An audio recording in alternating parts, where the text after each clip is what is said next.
اما بعد فاعوذ باللہ من الشیطان الرجیم بسم اللہ الرحمن الرحیم رب اشرح لی صدری ویسر لی امری واحلل عقدۃ من لسانی یفقهوا قولی۔ رجب کا مہینہ اور ہمارے معاشرے میں پائے جانے والی عبادات۔ رجب کے مہینے میں عموماً 3 کام کیے جاتے ہیں۔ ایک تو 27ویں کی رات کو جاگا جاتا ہے، پھر اگلے دن روزہ رکھا جاتا ہے، رات کو جاگ کر عبادت کی جاتی ہے، اور اس کی وجہ یہ بتائی جاتی ہے کہ اس رات حضور اکرم صلی اللہ علیہ وسلم معراج پر تشریف لے گئے، اور روزہ اسی مناسبت سے ایک فضیلت کا کام سمجھ کر رکھا جاتا ہے۔ تیسری چیز جو اس مہینے میں عام ہے وہ کونڈے کرنا ہے، جن کو امام جعفر رحمت اللہ علیہ کے نام سے منسوب کیا جاتا ہے۔ آج ہم ان تینوں چیزوں کا جائزہ لیں گے کہ ان کی حقیقت کیا ہے اور اس بارے میں ہمارا طرز عمل کیا ہونا چاہیے۔ رات کی عبادت، دن کا روزہ شب معراج کی نسبت سے، اور 22 رجب کو کونڈے کرنا امام جعفر کی نسبت سے۔ ان چیزوں کا جائزہ لینے سے پہلے یہ بات ہم اپنے ذہن میں پھر سے دہرا لیں کہ دین دراصل وہ دین ہے جو اللہ سبحانہ وتعالی نے ہم کو دیا ہے، جو محمد صلی اللہ علیہ وسلم کے ذریعے ہم تک پہنچایا گیا۔ قرآن پاک اس کے بارے میں فرماتا ہے، اليوم اکملت لکم دینکم واتممت علیکم نعمتی وردیت لکم الاسلام دینا۔ آج میں نے تمہارے لیے اپنا دین مکمل کر دیا، تم پر اپنی نعمت کو تمام کر دیا، اور تمہارے لیے دین اسلام کو پسند کر لیا۔ اس سے یہ بات پتہ چلتی ہے کہ دین نبی اکرم صلی اللہ علیہ وسلم کے زمانے میں ہی مکمل ہو گیا تھا۔ عبادت کے نام پر کیا کرنا چاہیے اور کیا نہیں کرنا چاہیے، اس کا سورس یا تو اللہ کی کتاب ہے یا پھر حضور اکرم صلی اللہ علیہ وسلم کی سنت ہے، کیونکہ جب ایک مسلمان ہوتا ہے تو جو کلمہ وہ پڑھتا ہے وہ لا الہ الا اللہ اور محمد رسول اللہ ہے۔ دین کے نام پر جو کام بھی ہم کریں گے اس کی اتھارٹی انہی 2 ہستیوں کی طرف سے ملنی چاہیے۔ ان کے بعد کسی انسان کو یہ حق حاصل نہیں، خواہ وہ کتنا بھی بڑا عالم کیوں نہ ہو، کتنا بھی ذہین کیوں نہ ہو، کتنا بھی سمجھدار کیوں نہ ہو، کہ وہ دین کے نام پر کوئی اور چیز انٹروڈیوس کرائے، کسی اور چیز کو رواج دے۔ اگر یہ حق دے دیا جائے تو دین میں طرح طرح کی نئی باتیں شامل ہو جائیں جو اصل دین کی جگہ لے لیں گی، اور دین کے نام پر بہت سا انتشار، اختلاف اور باہم عداوت جنم لے گی۔ یہ 3 عبادات، رات کا جاگنا، دن کا روزہ، اور اس کے بعد 22 رجب کو امام جعفر صادق کے نام پر کچھ پکانا اور دینا، یہ تمام چیزیں حضور صلی اللہ علیہ وسلم کے دور میں موجود نہیں تھی۔ 27 رجب کی رات جسے عموماً شب معراج کہا جاتا ہے، اس میں آپ صلی اللہ علیہ وسلم کو اگر معراج نصیب ہوئی، اگر کا لفظ میں اس لیے بول رہی ہوں کہ اس تاریخ میں بھی اختلاف ہے، سال میں بھی اختلاف ہے، اس کا ذکر میں بعد میں کروں گی۔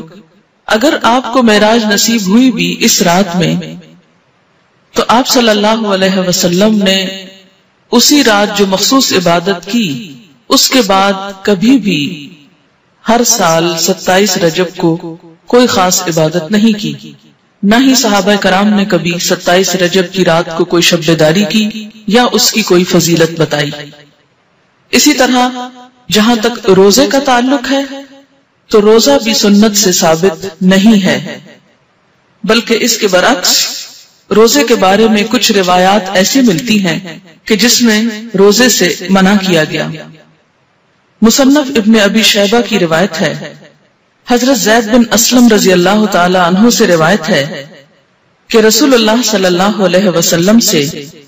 رجب کے روزے کے بارے میں پوچھا گیا تو آپ نے فرمایا شعبان کے روزوں سے آپ بے خبر ہیں، یعنی رجب میں نہیں، اصل میں شعبان میں روزے رکھے جائیں گے۔ حضرت ابن عباس سے روایت ہے کہ رسول اللہ صلی اللہ علیہ وسلم نے رجب کا روزہ رکھنے سے منع فرمایا، یہ ابن ماجہ کی روایت ہے۔ آپ نے کیوں منع کیا؟ اس لیے کہ یہ روزہ اسلام سے قبل رکھا جاتا تھا۔ دور جاہلیت میں رجب کے مہینے کی تعظیم کی جاتی تھی، عزت افزائی کی جاتی، اس لیے آپ نے اس رسم کو ختم کرنے کے لیے یا اس کے اتباع کو توڑنے کے لیے اس سے منع فرمایا، اور یہ وضاحت کنز الامال میں کی گئی ہے، صفحہ 49 جلد 8۔ تو اس سے کیا پتہ چلتا ہے کہ اس رات میں شب بیداری اور اس دن میں روزے کی کوئی حقیقت نہیں۔ اسی طرح جہاں تک امام جعفر کے نام پر جو کنڈے دیے جاتے ہیں،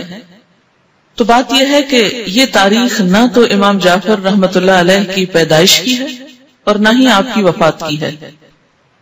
لہذا ان کی طرف اس کی نسبت کا کوئی ثبوت ہی نہیں ملتا یا جواز ہی نہیں ملتا۔ امام جعفر رحمت اللہ علیہ کی ولادت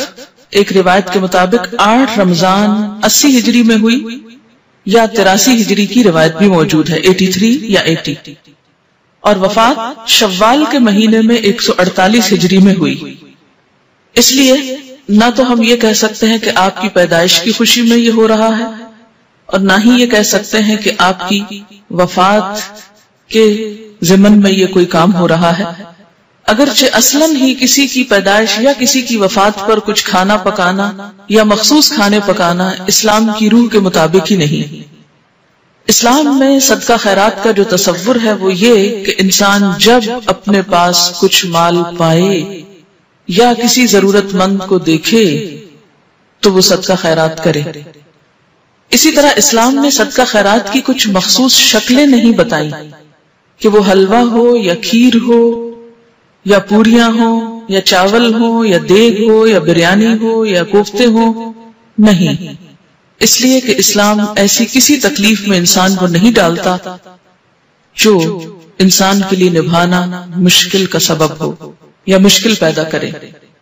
ہم دیکھتے ہیں کہ اسلام ایک یونیورسل ریلیجن ہے، وہ کسی خاص کلچر کی پیداوار نہیں، یا کسی خاص کلچر کے لیے نہیں، کسی خاص ملک یا علاقے کے لیے نہیں، ہر زمانے، ہر دور اور ہر علاقے کے لوگوں کے لیے ہے، اور اس میں ایسے احکامات ہیں کہ جو ہر علاقے کے لوگ سہولت کے ساتھ کر سکیں۔ کئی معاشرے ایسے ہیں کہ جہاں کھیر پکائی ہی نہیں جاتی، یا پوریاں بنانے کا طریقہ ہی نہیں آتا، یا کئی لوگ پوریاں بنانا جانتے ہی نہیں، تو کیا ایسے لوگ پھر اس عبادت سے محروم رہیں گے کہ جو ایک مخصوص کھانا نہ پکا سکتے ہوں؟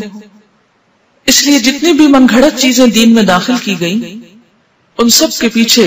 اسی قسم کی باتیں آپ کو ملیں گی۔ کنڈوں کی رسم کے بارے میں ایک روایت کے مطابق اس کی ابتدا 1906 میں امیر مینائی کے خاندان سے ہوئی اور امام جعفر کے نام پر شروع ہوئی، اور یہ امیر مینائی کا خاندان جیسے کہ آپ جانتے ہیں کہ لکھنؤ سے یا ہندوستان سے تعلق رکھتا ہے، تو اس رسم کی تو ابتدا بھی عرب سے نہیں ہوئی، یا جہاں اسلام کا اوریجن ہے وہاں سے نہیں آئی، تو اس کو اسلام یا دین کا حصہ یا نیکی یا عبادت آپ کیسے قرار دے سکتے ہیں؟ اگر آپ کو کسی کو بھی روح کو ثواب پہنچانا ہے، ان کے لیے صدقہ خیرات کرنا ہے، تو کوئی دن مقرر کرنے کی ضرورت نہیں، جب آپ کا دل چاہے اور جہاں آپ کا دل چاہے، جہاں آپ ضرورت سمجھیں وہاں آپ کر لیں، اور صرف چند مخصوص اشخاص کے لیے ہی نہیں،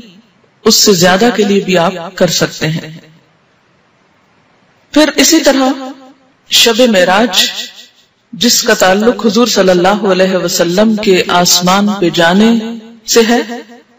اس کی حقیقت کے بارے میں اور اس کی کچھ تفصیلات کے بارے میں آپ سے بات کروں گی۔ اگر کوئی شخص اس دن کو بہت اہمیت دینا ہی چاہتا ہے تو وہ بھی اپنے عمل پر غور کرے۔ ہم دیکھتے ہیں کہ اس تاریخ کے بارے میں بے شمار اختلافات ہیں، یعنی تاریخ یا مہینہ یا سال کے بارے میں یا اس کے اجزاء کے بارے میں تقریباً 36 اقوال ہیں۔ بعض کے خیال میں یہ ربیع الاول میں ہوئی، بعض نے رمضان کا مہینہ قرار دیا، بعض نے ہجرت سے 1 سال پہلے، بعض نے 1 سال 6 ماہ کہا، بعض نے 1 سال 5 ماہ کہا، کسی نے 1 سال 2 ماہ کہا، کسی نے 3 ماہ کہا، کسی نے 1 سال 4 ماہ کہا، یعنی بے شمار اقوال ہیں اس کے بارے میں۔ ایسا کیوں ہے کہ ایک اتنا بڑا واقعہ ہوا اور اس کی تاریخ بھی صحیح معلوم نہیں؟ اس کی بنیادی وجہ کیا ہے؟ اس کی بنیادی وجہ یہ ہے کہ اسلام کے دور اول میں لوگوں کو تاریخوں سے زیادہ دلچسپی نہیں تھی، وہ تاریخیں صرف یاد رکھتے تھے حج کی یا رمضان کی، جس میں مخصوص عبادات کرنا ہوتی تھی۔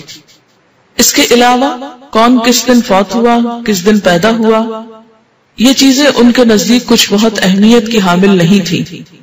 یہ کون سا واقعہ کس دن ہوا، وہ واقعے کو تو دیکھتے تھے، اس کی روح کو تو دیکھتے، لیکن اس کی تاریخ ان کے نزدیک ایک غیر اہم چیز تھی، کیونکہ ان کے ہاں دن منانے کا رواج ہی نہیں تھا۔ صحابہ کرام کے اندر ہمارے معاشرے کی طرح دن منانا، اینیورسریز اور اسی طرح برسی اور ولادت کے دن، یہ تمام چیزیں اس کلچر کا حصہ نہیں تھی، یعنی اسلامی کلچر کا بیسیکلی۔ اسلام میں جو اہم دن ہیں جیسے عیدیں ہیں یا مہینے ہیں، رمضان اور حج کا مہینہ ہے، یا اسی طرح کچھ اور مہینوں کی فضیلت ہے جیسے محرم کے روزوں کی فضیلت ہے، یا ذوالحج کے ابتدائی عشرے کے روزوں کی فضیلت ہے، یا شعبان کے روزوں کی فضیلت ہے، یا ہر مہینے 3 دن ایام 20 کے روزے کی بات آئی ہے۔ یہ دن تو شریعت نے خود مقرر کر دیے، لیکن اس کے علاوہ باقی چیزیں بعد کے دور میں پیدا ہوئی، ان کو دین کا حصہ بنا لینا اور ان کے اوپر اس طرح پابندی سے عمل کرنا جیسے نماز کی پابندی کی جاتی ہے، تو یہ دین میں نئی روایات پیدا کرنے کے برابر ہوگا۔ اگر ہم ایک مشہور روایت کے مطابق مان ہی لیں کہ یہ رات معراج کی رات ہے، تو آئیے دیکھتے ہیں کہ معراج کی رات میں آپ صلی اللہ علیہ وسلم کو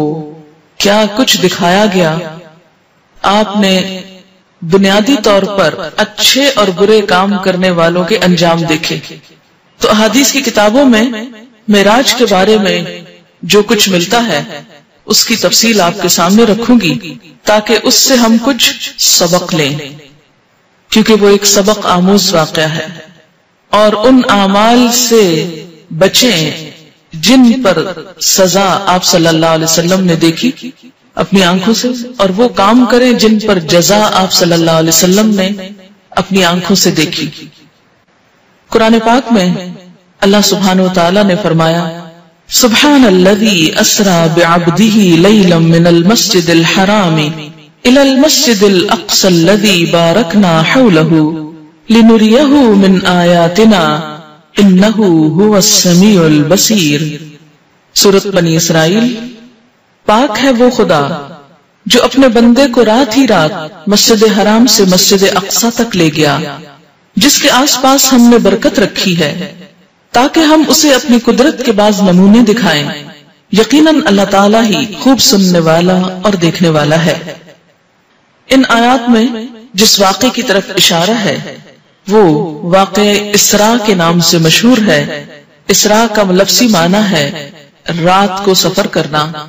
رات کو چلنا۔ اس میں بنیاد